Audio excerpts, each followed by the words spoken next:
परम पिता परमात्मा पूर्ण ब्रह्म सारी सृष्टि के रचनहार कुल मालिक कबीर देव कबीर परमेश्वर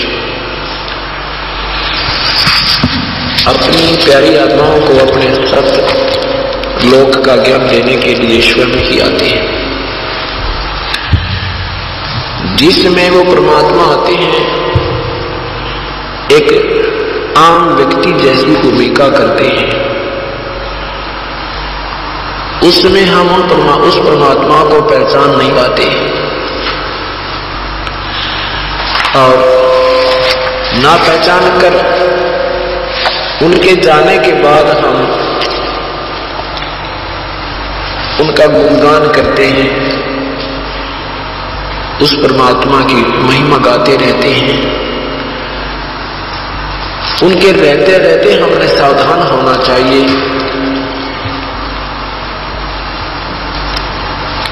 वो हमें क्या बताते हैं आकर के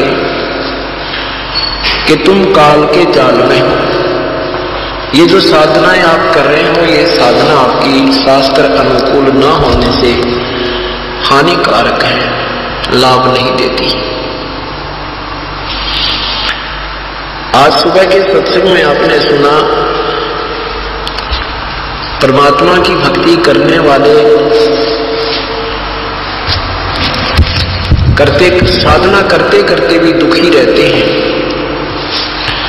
जैसे आपने नल तथा नील की कथा सुनी, उन महापुरुषों के पास जिनके पास वो आत्म कल्याणार्थ और कष्ट निवारण के लिए जाते थे, उनसे उनको यही जवाब मिलता था, यही उत्तर मिलता था कि ये तुम्हारा प्रारब्ध का कष्ट है बेटा, ये तुम्हें भोगना ही पड़ेगा।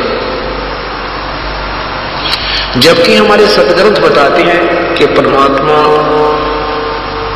घोर पाप का भी विनाश कर देता है। पूर्ण ब्रह्म, वो पूर्ण ब्रह्म कौन है? वो परम अक्षर ब्रह्म कौन है? सर्वगतम ब्रह्म वो कौन है? उसके विषय में वेद ज्ञान दाता प्रभु भी कहता है कि मैं नहीं जानता उस ब्रह्म पिता के विषय में। उसके विषय में कोई तत्वदर्शी संत आता है, और वो तत्वदर्शी संत जो होता है, जिसमें वो परमात्मा आता है, वो अपनी महिमा बोल बोल कर सुनाता है। उसका भी प्रमाण दे रखा है कि वो कबीर वाणी के माध्यम से अपनी महिमा आप ही गाता है, जिस कारण से उसको कबी कहने लग जाते हैं। एक प्रसिद्ध कवि की उपाधि दे देते हैं, क्योंकि वो अपनी वाणी एक कविताओं के माध्यम से, काव्यों के माध्यम से, कविताओं के माध्यम से सुनाता है।